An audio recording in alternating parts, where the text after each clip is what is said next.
श्री गणेशाय नमः। स्वागत है आप सभी का माघ मास पुराण की कथा में। आज हम माघ मास महात्म 12वां और 13वां अध्याय की कथा श्रवण करेंगे। आइए शुरू करते हैं। 12वां अध्याय। जमदूत कहने लगा कि जो कोई प्रसंगवश भी एकादशी के व्रत को करता है वह दुखों को प्राप्त नहीं होता। मास की दोनों एकादशी भगवान नारायण के दिन है।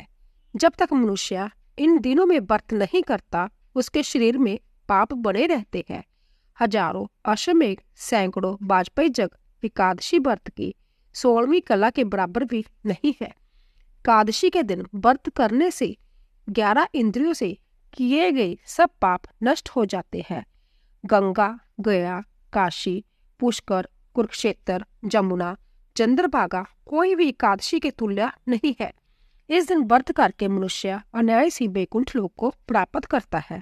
एकादशी को व्रत और रात्रि जागरण करने से माता पिता और स्त्री के कुल की 10-10 पीढ़ियां उद्धार पाती है और वह पीताम्बरधारी होकर भगवान के निकट रहते हैं।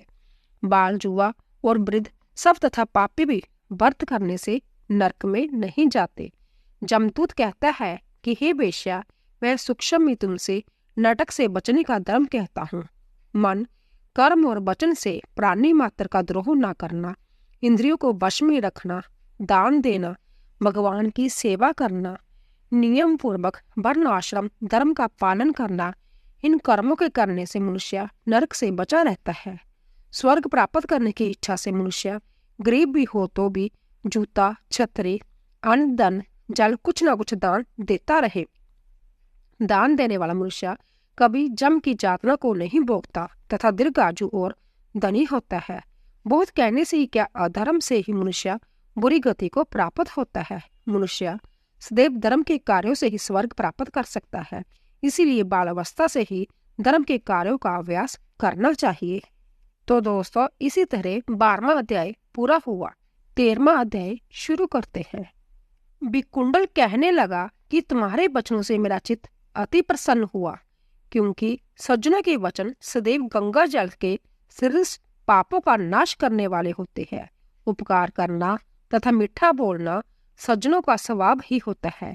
जैसे अमृत मंडल चंद्रमा को भी ठंडा कर देता है।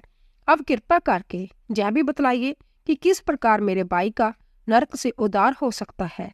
तब दूत कुछ देर ज्ञान दृष्टि से विचार कर मित्रता रूपी रस्से से बंधा हुआ बोला कि हे वेश्या, यदि तुम अपने भाई के लिए स्वर्ग की कामना करते हो तो जल्दी ही अपने 8 जन्म के पुण्य फल को उसके निमित्त अर्पण कर दो।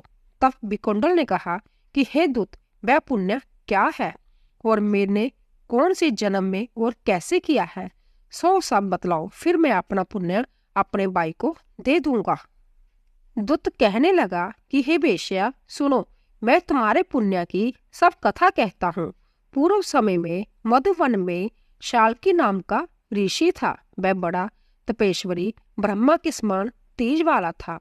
नवग्रह की तरह उसकी स्त्री रेवती के 9 पुत्र थे, जिनके नाम ध्रुव, शशि, बुध, तार, ज्योतिमन आदि थे। इन 5 ने गृहस्थ आश्रम धारण किया तथा निर्मोह, जितमाए, ध्यानिष्ठ और गुणतज्ञ ये 4 संन्यास ग्रहण कर मन में रहने लगे। जय शिखा सूत्र से रहित पत्थर और सोने को समान समझते थे।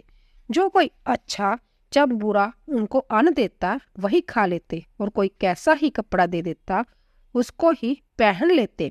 सदैव ब्रह्म के ही ध्यान में लगे रहते। इन 4 ने व्रत, शीता, निंद्रा और आहार सबको जीत लिया।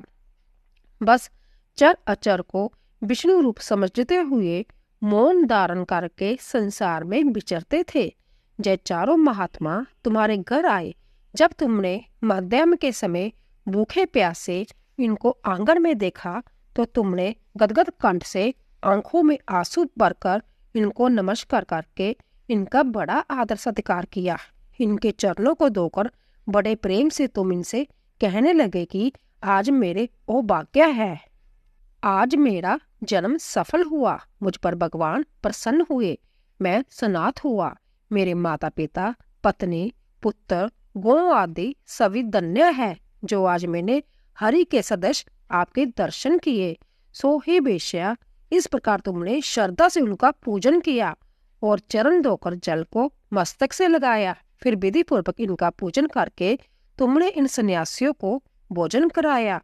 इन सन्यासियों ने भोजन करके रात को तुम्हारे घर में विश्राम किया और ब्रह्मा के ध्यान में लीन हो गई। इन सन्यासियों के सत्कार से जो पुण्य तुमको मिला सो मैं भी कहने में असमर्थ हूँ, क्योंकि सब भूतों में प्राणी श्रेष्ठ है। प्राणियों में बुद्धि वाले, बुद्धि वाले में मनुष्य, मनुष्यों में ब्राह्मण, विद्वानों में पुण्य आत्मा और पुण्य आत्मा में ब्रह्म ज्ञानी सर्वश्रेष्ठ है। ऐसी ही संगति से बड़े बड़े पाप नष्ट हो जाते हैं। जय पुण्य तुमने अपने पहले 8वें जन्म में किया था। सो यदि तुम अपने भाई को नरक से मुक्त कराना चाहते हो तो जय पुण्य दे दो।